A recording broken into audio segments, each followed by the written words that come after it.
Olá, muito bom dia. Quarta-feira, 12 de fevereiro, que amanheceu bem quente e com muita informação para você que acompanha o Noticidade Manhã. Seja bem-vindo. Além das informações, você confere também as dicas de saúde na edição de hoje. O recado, então, é para você que pratica exercícios ou faz parte da melhor idade. Daqui a pouco, nós vamos mostrar que as câimbras aumentam no calor. E mais do que isso, ao vivo, você vai aprender de maneira simples como evitá-las. Espera só um pouquinho. Mas antes da saúde, vamos à prestação de serviço com as informações do trânsito. 7h01. O motorista que segue para São Paulo pelos sistemas Castelo Raposo e Anhanguera Bandeirantes só encontra lentidão na chegada à capital. No sentido interior, segue sem problemas. O trânsito em Sorocaba, neste momento, tem movimentação normal nas principais ruas e avenidas da cidade. Mas o motorista deve ficar atento hoje. Um trecho da Avenida Dom Aguirre vai estar parcialmente interditado por conta de obras no asfalto. A interdição será das 9 da manhã às 4 da tarde, entre a ponte Salomão Pavlovski e a entrada para a Castelinho, no sentido bairro. Agentes de trânsito vão acompanhar a mudança. 2 faixas vão estar abertas normalmente para o tráfego. Mesmo assim, a Urbis orienta que os motoristas redobrem a atenção. Um telespectador registrou o momento em que uma moto bate em um ônibus no centro de Sorocaba. A imagem foi feita por uma câmera instalada no para-brisa do carro, que vinha logo atrás. Um motociclista que seguia pela Avenida Comendador Pereira Inácio bateu no ônibus que virava para a rua Pandiá Calógeras, no acesso à rodoviária. Outra moto conseguiu parar a tempo. O condutor do ônibus parou para prestar socorro. Segundo o Corpo de Bombeiros, apesar do susto, o motociclista teve ferimentos leves. E olha só essa história. Um policial militar e um assaltante trocaram tiros em uma lotérica no centro de Salto. 3 pessoas teriam participado da ação quando o comércio estava cheio de clientes. 2 dos bandidos conseguiram fugir. O policial ficou ferido no ombro e foi atingido por um tiro de raspão nas costas. Já o suspeito foi baleado no abdômen. Ambos permanecem internados no pronto-socorro da cidade e não correm risco de morrer. E o governador Geraldo Alckmin esteve nesta terça-feira em Campo Limpo Paulista para anunciar obras em um viaduto. O viaduto vai interligar Campo Limpo Paulista à SP-354, rodovia Edgar Máximo Zamboto. As obras vão ser realizadas pelo DER, Departamento de Estradas de Rodagem, e estão orçadas em R$28 milhões. O dispositivo, aguardado há 2 décadas, vai passar por cima do rio Jundiaí e terá 1,7 km. A implantação do viaduto foi anunciada junto de outras obras. Tratamento completo de esgoto de Campo Limpo e Várzea Paulista, recuperando o rio Jundiaí, que já está com oxigênio, ainda mais nesse momento de problema de água, que é muito importante. E agora, em março, 2 estações reformadas, restauradas da linha 7 do trem da CPTM, que é Campo Limpo e Botujuru. O prazo de execução das obras do acesso será de 12 meses. 800 empregos diretos e indiretos vão ser gerados. O novo viaduto deve beneficiar mais de 74 mil moradores. É a mobilidade urbana da cidade que vai melhorar sensivelmente, porque todo o trânsito pesado é jogado dentro da cidade. Que essa é uma das regiões que mais cresce no Brasil, entre São Paulo, Jundiaí e Campinas.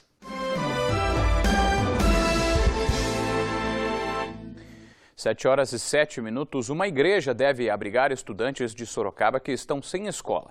Nossa produção foi procurada por pais de alunos e nós fomos conferir a situação. As mães do bairro Aparecidinha estão preocupadas. Desde que a escola estadual Professor Acácio de Vasconcelos encerrou o 1º e o 2º ano do ensino fundamental, aproximadamente 120 alunos estão sem local fixo para estudar no bairro. A escola encerrou as séries por conta da municipalização, que pretende passar ao município o ensino. Como alternativa, a prefeitura tentou transferir os alunos para a Oficina do Saber do Éden. Porém, o lugar foi considerado muito longe para as mães.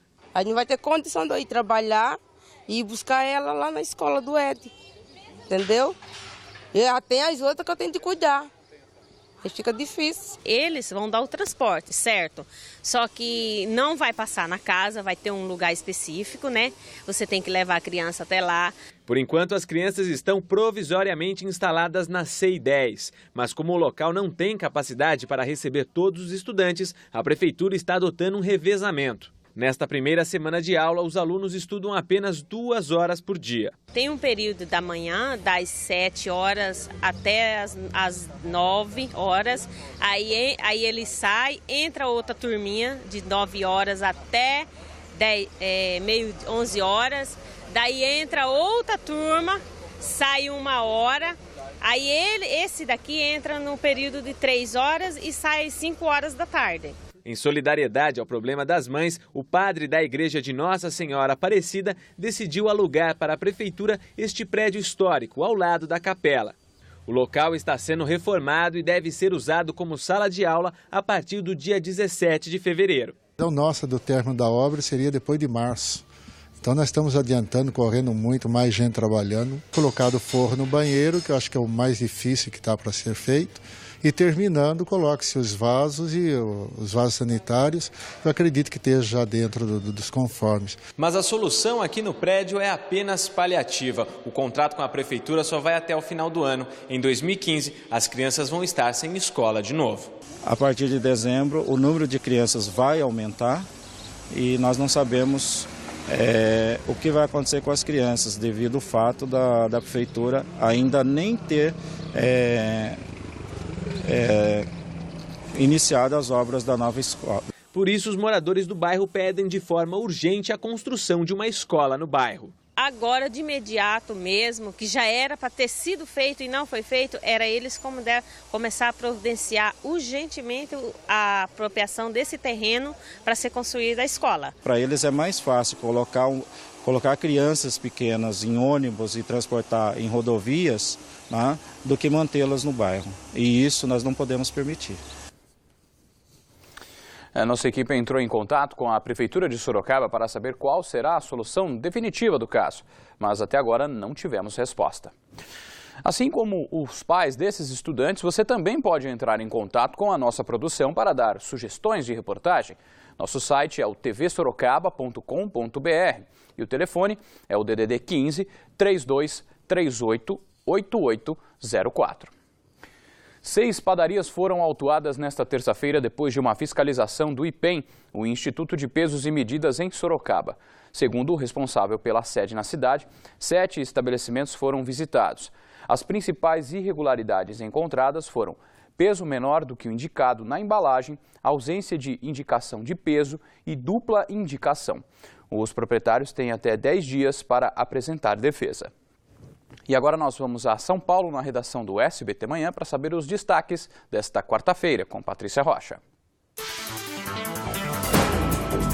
Foi preso agora há pouco na Bahia o jovem suspeito de ter lançado o rojão que matou o cinegrafista Santiago Andrade no Rio de Janeiro. Depois de um dia inteiro de buscas, Caio Silva de Souza, de 23 anos, morador da Baixada Fluminense no Rio, foi encontrado em Feira de Santana, a 100 quilômetros de Salvador. O suspeito estava numa pousada perto da rodoviária e, segundo a polícia, ele não reagiu. Bom, mudando de assunto, mais um ônibus foi incendiado em São Paulo. O ataque seria uma represália pela morte de um suspeito num tiroteio com policiais.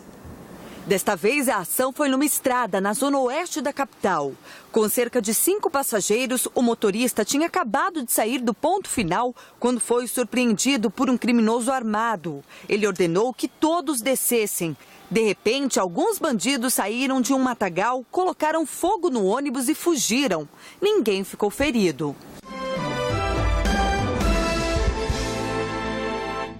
Às 7h15, a Câmara Municipal de Sorocaba deve pedir uma nova CPI da saúde. A que foi realizada no ano passado foi avaliada como positiva pelos parlamentares. O relatório, mesmo incompleto, deve ser entregue na próxima terça-feira. Ainda faltam documentos a serem analisados pela CPI. A Prefeitura não os repassou ao Legislativo. Decisão da CPI que nós vamos notificar o prefeito de novo e dar 15 dias para ele entregar isso para nós. E não entregando, nós vamos procurar a Justiça e informar a Justiça que o prefeito não está cumprindo com a sua obrigação, ou seja, responder os requerimentos, responder os nossos documentos de uma CPI. Para não quebrar o regimento interno, que não permite que o relatório seja entregue fora do prazo, a comissão decidiu que depois da entrega vai pedir a abertura de uma nova CPI da saúde. Desde que começaram as oitivas em 2013, algumas mudanças na área da saúde em Sorocaba. Por exemplo, a Santa Casa, que agora tem gestão da Prefeitura.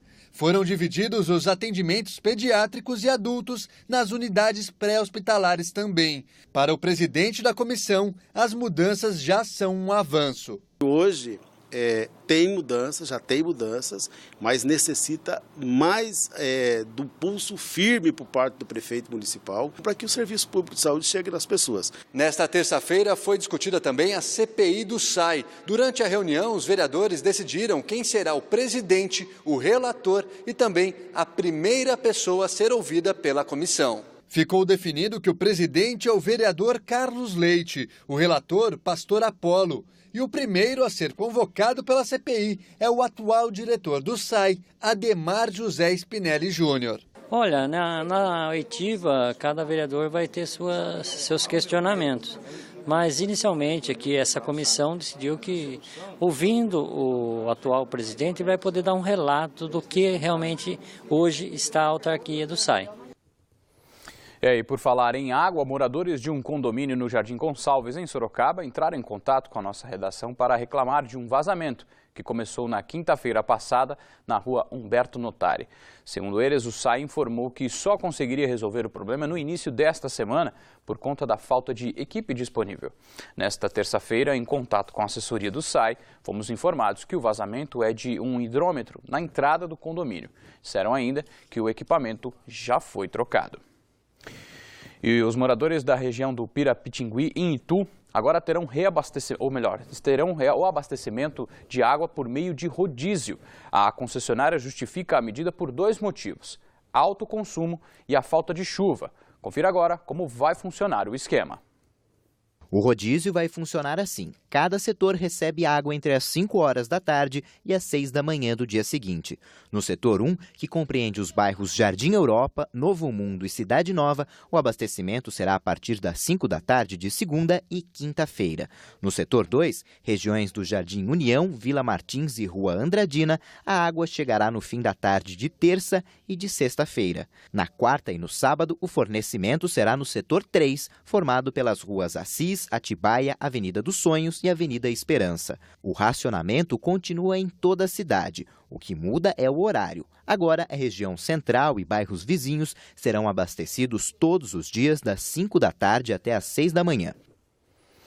Olha, o problema da falta de água em Itu e outras cidades da nossa região deve continuar por enquanto. Segundo o Climatempo, a quarta-feira deve ser ensolarada e com previsão de algumas pancadas de chuva isoladas, o que não resolve muito para aumentar o nível dos reservatórios.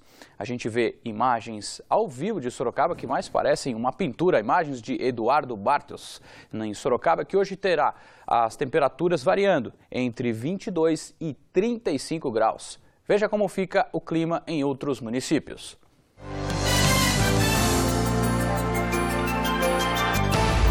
Em Alumínio, as temperaturas variam entre 20 e 33 graus. Cesário Lange registra a mínima de 22 e máxima de 35, mesma a mínima prevista para Itapetininga. Em Jundiaí, a máxima pode chegar aos 35 graus. Depois de mais de 7 horas de combate, o Corpo de Bombeiros conseguiu controlar um incêndio em uma área verde às margens da rodovia Professor Francisco da Silva Pontes, em Itapetininga. A área de 120 mil metros quadrados fica perto de algumas casas e uma igreja, mas o fogo foi contido antes que atingisse as estruturas. Ninguém ficou ferido, felizmente. E olha só, com o forte calor, você sabia que aumentam os casos de câimbras? Pois é, este incômodo acontece principalmente para aqueles que praticam exercícios, sem contar as pessoas mais velhas. Veja na reportagem. Tem gente que jura, nunca teve. A senhora tem cãibra de vez em quando ou não? Não. Nunca tem cãibra? Não. Mas aqueles que já tiveram, sofreram. É mesmo uma situação que incomoda e muito. É terrível a dor. Muito ruim. E além de doer bastante, esse incômodo pode ser também muito perigoso para a saúde. Dependendo da intensidade, a cãibra pode causar até lesões. Se ela for muito forte, às vezes pode ter rompimento de vasos, né, causar alguns hematomas. Por conta deste mal à saúde, seu Antônio até começou a fazer fisioterapia. No fim do ano passado, ele passou por uma situação bem desagradável. A gente estava numa mesa e de repente aconteceu, mas dava na panturrilha e foi na coxa. Realmente foi assustador. Eu estava num local onde não dava para erguer muito a perna, entendeu? Mas aí que o pessoal percebeu e começou a fazer a pressão sobre o pé, né? E aí melhorou, graças a Deus. Agora, desde que começou com os exercícios considerados simples... Diminuiu muito, eu não tive mais.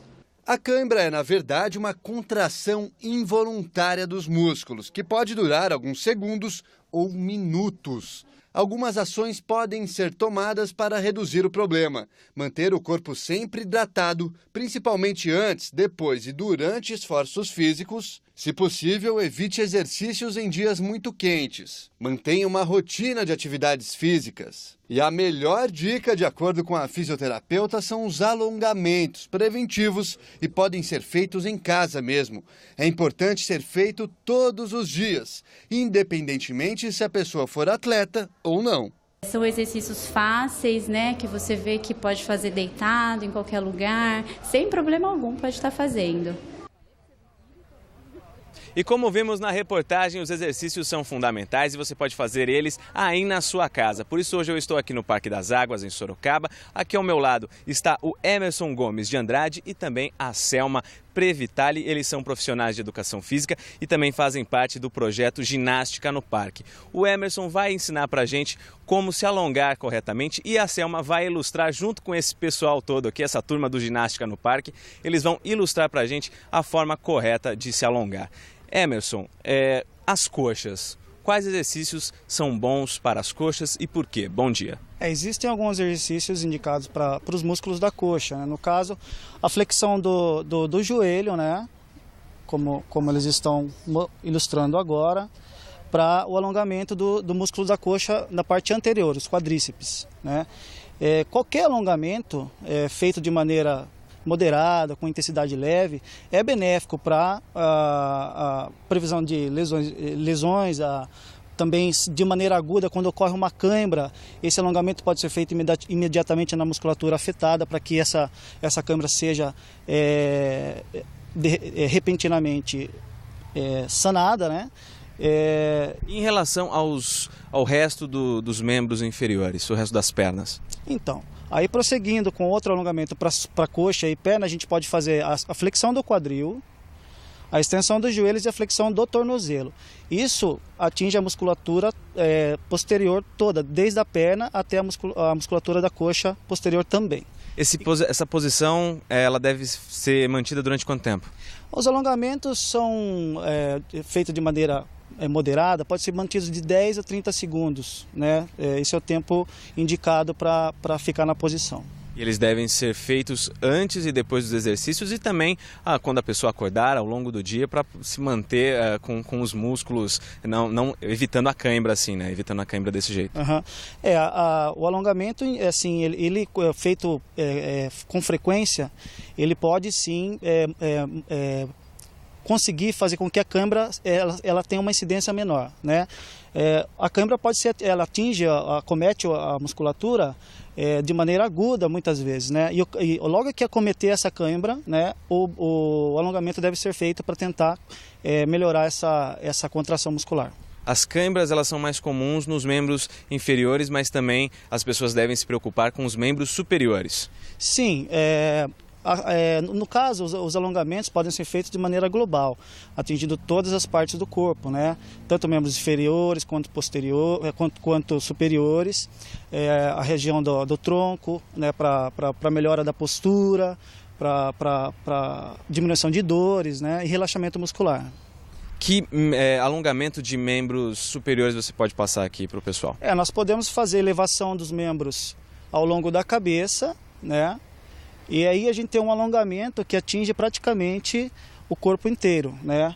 Faz uma descompressão da coluna, alongamento do músculo do dorsal, né? E também a gente consegue alongar um pouquinho do abdômen, aí, fazendo essa elevação dos membros acima da cabeça e a extensão da coluna.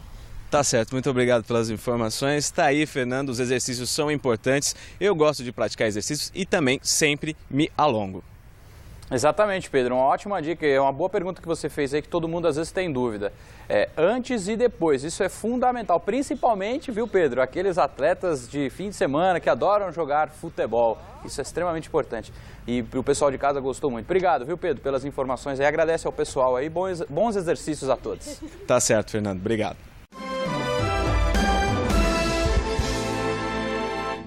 E olha só que notícia bacana. Os alunos da Escola Municipal Leonor Pinto Tomás, de Sorocaba, venceram o segundo concurso de curta documentário sobre a Lei Maria da Penha, que é promovido pela Procuradoria da Câmara e do Senado Nacional. Nós mostramos na última sexta-feira, aqui no Noticidade Manhã, a reportagem sobre como os alunos fizeram o vídeo e como eles dão importância à discussão sobre a violência contra a mulher. A turma venceu na categoria técnica contra outras escolas da região sudeste. Agora, eles terão uma viagem paga a Brasília no mês de março e também receberão tablets como prêmio. Parabéns aos alunos. E uma informação, pela 7ª rodada do Campeonato Paulista, que terminou nesta terça-feira, o Atlético Sorocaba foi ao ABC e perdeu para o São Bernardo por 3-1. Vamos reagir, né, Atlético Sorocaba? E nem mesmo começou a Copa do Mundo, ela já agita as cidades do interior do estado. Uma delas é Porto Feliz. Em nossa região, o repórter Celeste Esteves foi até lá para conferir.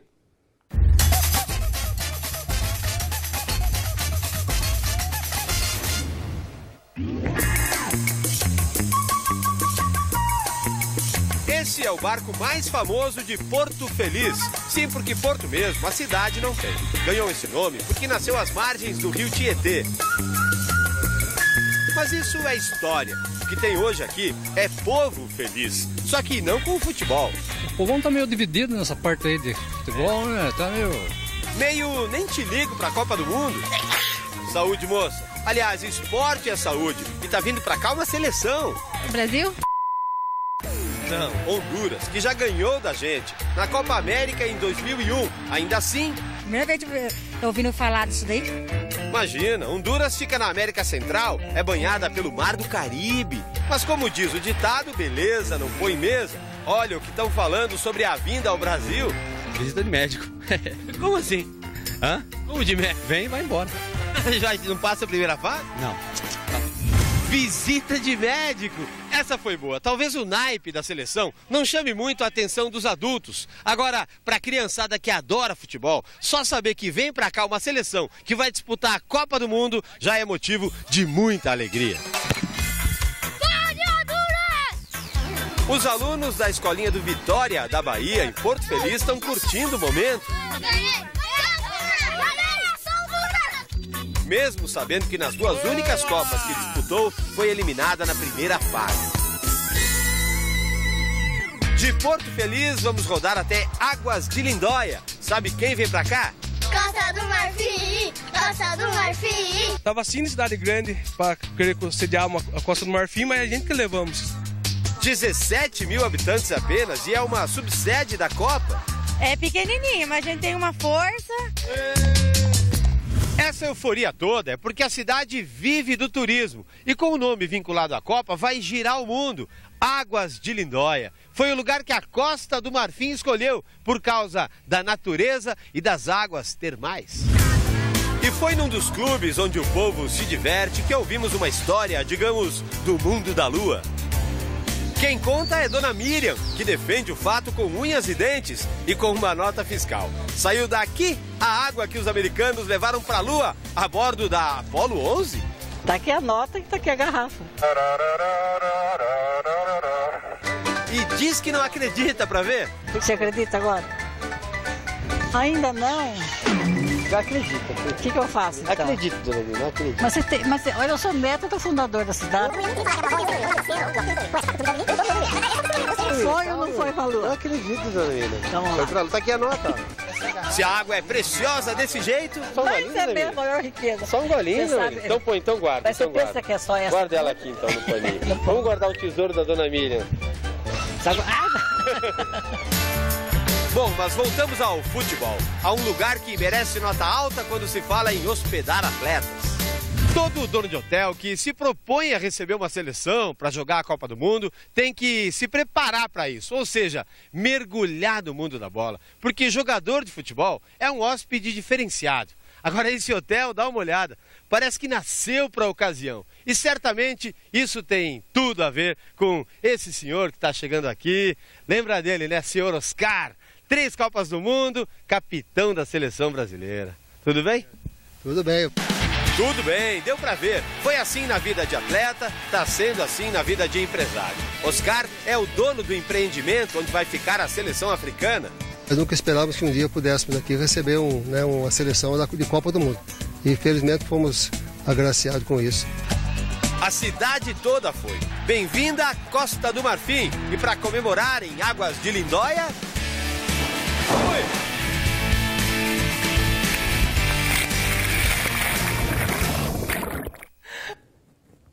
É isso que eu diria que é uma reportagem participativa, né, Celito? O Noticidade Manhã fica por aqui.